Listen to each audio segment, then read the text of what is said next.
Hello, hello, hello, everybody. Good morning, good afternoon, good evening. Welcome back. We're going to be reading another section in chapter 9, which is interpreting your contracts and, oh, I forgot the rest of the name of it.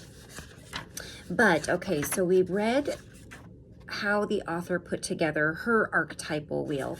And this gives us a wonderful, wonderful example of how she placed her archetypes in the certain houses that she chose. So interpreting your contracts and your archetypal wheel. So we read about the author, Carolyn Myss, her wheel, and where she placed all of her archetypes and why she decided to place them there, why they landed where they did. Then we read a story about a woman named Maeve, who is somebody that the author worked with, and how she placed her archetypes where she did in her wheel. So this chapter is really about giving many, many great examples with people that this author has worked with in where they placed their archetypes, where they landed in the wheel, and why. And this can help give us a better understanding if we are also working on this wheel or plan to start working on it, and have something to refer to as to how they came to the conclusion they did about where they placed each archetype, because that can be the most difficult part of things, is placing them and then asking these questions to determine why exactly they landed where they did. If you're going off of using your intuition, which is what the author does suggest that we do after clearing our mind, after saying a few things in particular that I did share in, I think it was chapter 8. There's kind of a science to this, but it's also a very spiritual thing that you're doing, placing them both together. So let's go ahead and now read a story about somebody named Byron. Byron's archetypal wheel. Like Maeve and most people in my workshops, Byron chose to review his profession with his first interpretation of his wheel. Byron is an actor who has minor roles in a dozen films, including several well-known features. He began acting in high school, went into summer stock, and then performed small roles in Broadway plays and Hollywood films. Like the stereotypical aspiring actor, Byron also worked as a waiter, anticipating his great break at any moment. His archetypal wheel came together in the pattern shown in Figure 8, and I will share that with you in just a moment. After casting his chart of origin, Byron said, "Each one of these patterns and the experiences that I can associate with them makes more sense to me now that I view them within the context of an agreed upon life's journey." So here is an example of Byron's wheel. So we have all of our houses are always in the same place, starting at 1 and going from what it looks like this way. The numbers aren't as clear.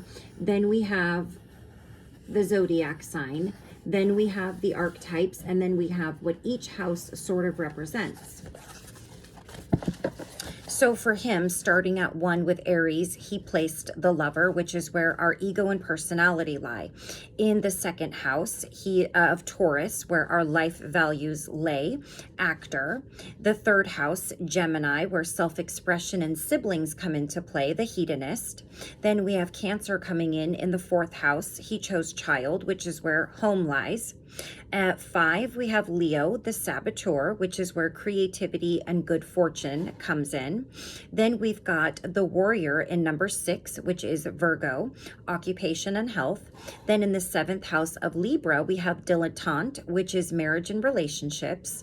In number 8, the house of Scorpio, which is other people's resources, we have prostitute. Then in the 9th house of Sagittarius, we have the god, and he's chosen Adonis, which is attached to spirituality. 10, Capricorn, the vampire, which is highest potential.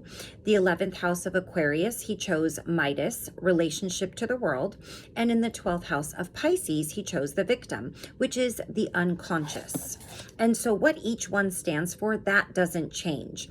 Spirituality, other people's resources, where all of these things are in the wheel, do not change. The only thing that will look different for each one of us is what word we place in the archetype. Everything else stays the same, and you probably already know that, but I just wanted to clarify, because that could be quite confusing if that wasn't the case. All right. As a child, Byron was molested by a neighbor. Because of that trauma, he was drawn immediately to investigating his child archetype. That the child had landed in his fourth house, home, was therefore both startling and spiritually eye-opening for him. Being molested not only formed his memories of childhood and birthed shame in him, in his words, but it also became the central emotional force throughout his youth and 20s. It wasn't until his mid-30s that Byron realized how pervasive the spell of shame had been and that he could do something about it. When he cast his archetypal wheel, he began to understand the constructive potential within those events. Looking at who I am today, both as a person and as an actor, he said, I realized that the experience of molestation was the active necessity that prompted all of the positive commitments of my life. The shame I felt as a result of sexual abuse only increased the shame I felt about who I was, especially when I realized in my late teens that I was gay. I believed for a long time that I was gay because I had been sodomized when I was 6 years old, and that being gay was the consequence of that experience, and therefore another part of my life that I needed to hide. I will say, in listening to the author talk about her wheel and in the story we read previously about Maeve, and I have a feeling with the next two stories, we're going to find people that really know themselves. And that is the goal with this, to know yourself, to know the shadow side of yourself and where the negative aspect of your psyche for each archetype can take you, but also the beauty of where that archetype can take you if you use it to your highest potential. If each one of us uses for the better, for the more constructive, for more growth rather than for moving backwards or into a negative place. Reading about these, it's amazing how well these people seem to know their own selves, and that is so important, and I think something a lot of us lack these days. As Byron came to know his deeper spiritual essence and dismissed that association, he said, he began to understand his life in a greater context. As a gay man, I maintain a spiritual practice of human respect and dignity as my way of making a difference in this world. This greater vision also led to his becoming an actor. Because an actor is someone who hides his true identity behind the mask of a character, he said, I could play roles that genuinely reflected who I was and what I experienced, and the audience never knew that I was acting about myself. This was a great relief for me. In a sense, it was theatrical therapy. Given his profession, Byron chose to look next at the actor, which was in the House of Life Values. That pairing holds extreme significance, he said, because I do act out my values on stage. I make statements about who I am and how I know life through my characters. I'm obviously not a major star, although I sure wish I were. But even in the small parts I play, I manage to be who I am in some way. The warrior in Byron's House of Occupation and Health is a perfect counterpart to the actor because he sees his profession as a means to battle for the equal rights of the gay community. But he also sees his dedication to that cause as a healing one, because he believes that shame was involved in spreading the AIDS epidemic in the gay community. Despite the fact that I do not particularly look like the classic warrior, I am hardly a large macho man. My spirit is a warrior's, he told me. I was frightened as a boy because I couldn't protect myself. Perhaps my warrior needed to be awakened by my need for it, because I could not rely on anyone to take care of me. Because his father saw him as quiet, non-athletic, and weak, he never gave his son the support he needed, forcing him to rely on himself.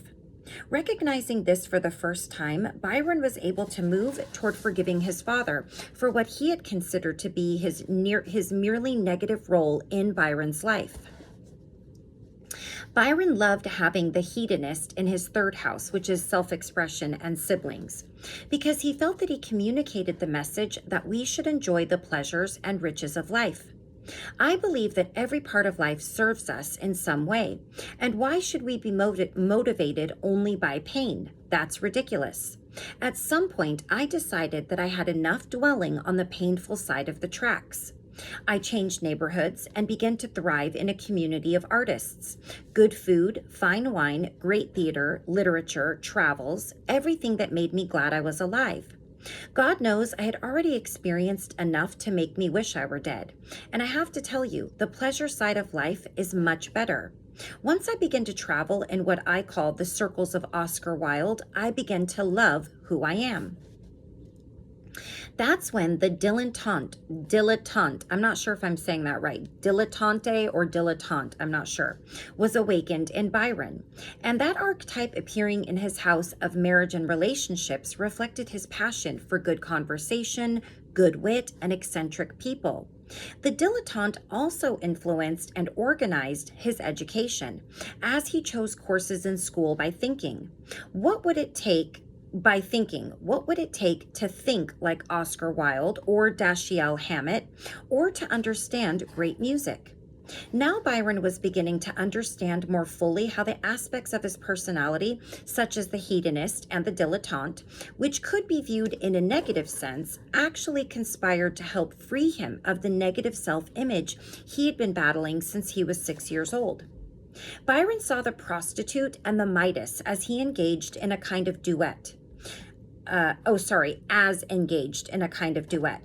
The prostitute in the house of other people's resources and inheritance represented the obvious way someone in the acting profession can compromise himself for the sake of money. Byron also believed he was written out of his father's will because of his sexual orientation. He thinks that I sell myself literally and that I'm a prostitute, he said. I constantly see that the greater financial resources of the entertainment world are distributed to people who provide sexual favors. And while he wanted to create gold for himself, he wouldn't in the shadow Midas way. I do see the world as my oyster, and I do want to be successful and filthy rich. My hedonist needs that to be happy. But I want to be a benevolent Midas and use wealth to help others. From a symbolic point of view, I am working to see the gold in everyone, which is my way of interpreting how my Midas serves the way I view the external world.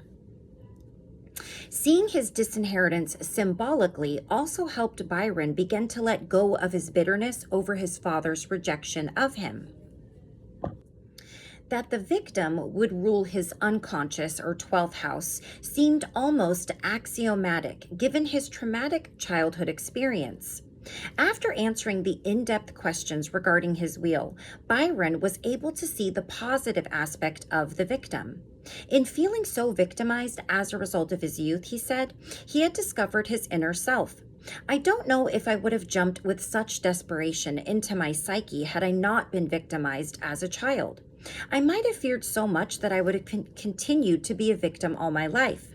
So I am now grateful that I have this archetype in charge of my unconscious, because I am determined never to feel like a victim again. Every time a new fear attempts to manipulate me without my awareness, the victim will immediately shoot it into my conscious mind.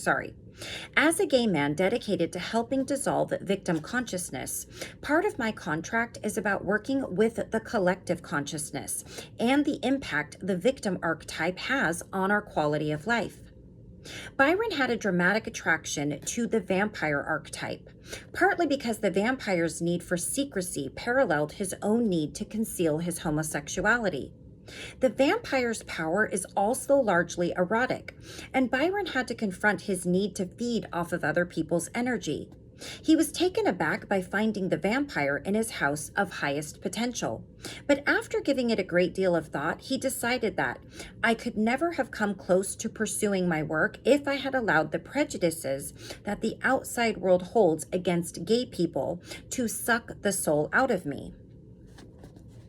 Thought forms are vampires as much as people are, and negative thoughts about who you are do suck the spirit and life out of you.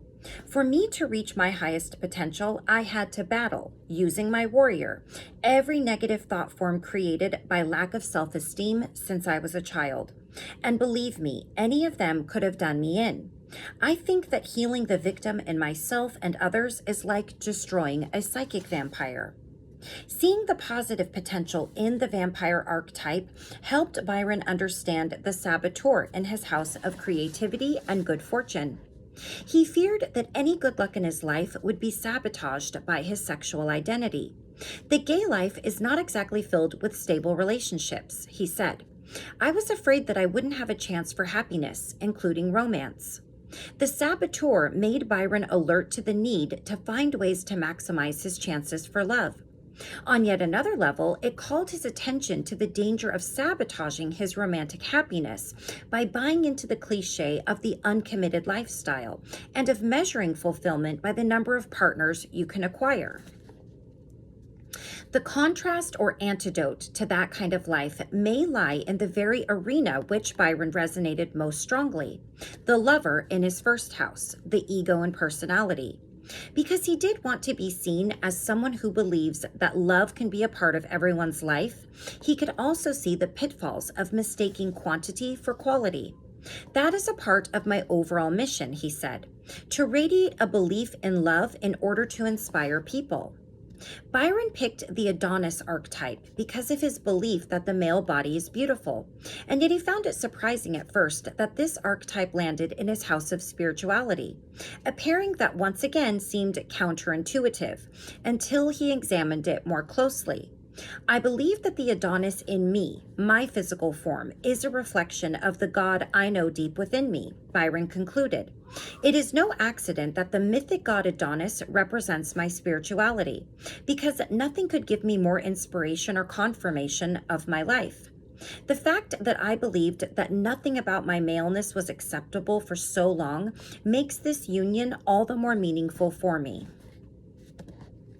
Contemplating the complete hologram he had just created, Byron was able to see his archetypal wheel as a perfect and full reflection of his career. I can drop relationship after relationship into these houses, along with countless experiences, and see how and why they had to occur. As for being molested, I would have preferred not to have had that experience, but it happened as it happened. And so many of the wonderful parts of my life were created as a result. Knowing that it was part of my contract and that I was meant to learn from it takes a lot of the sting out of it. But more than that, I believe that I found the way to accept that experience as a part of the greater theme of my life. I can't tell you how much joy and sense of the rightness of my life as this process has given me. Okay, so we're going to stop right there because basically after reading about the author's wheel, we're reading individual stories from people that she has worked with in her workshops or maybe just one-on-one. So we read Maeve's, now we just read Byron's, and the last one we're going to read, which is a little bit longer, is called The Story of Mickey Magic. And I think that this story is going to be a little bit lengthier because it's a little more, I don't know if it's more relatable to the author or there's just so much more to it, but that's going to be the last video that we'll read for this chapter. And then we're going to start on chapter 11. We'll only have 2 more chapters left. And that one is called Using the Wheel for Everyday Guidance. So chapter 10 and then chapter 11, let's see. I think we're going to go through the houses again, it looks like. Chapter 11, Healing Challenges of the Archetypal Wheel. So we are almost all done. I'll go ahead and put my bookmark in right there, and I will see you for the last story in this chapter, reading about Mickey Magic. Not sure why they call him that, but we'll find out. And until I see you again, please take care of yourself. Please take care of those around you. I love you all very much, and I will see you for the last part of this video. Bye-bye, or of this chapter. Bye-bye.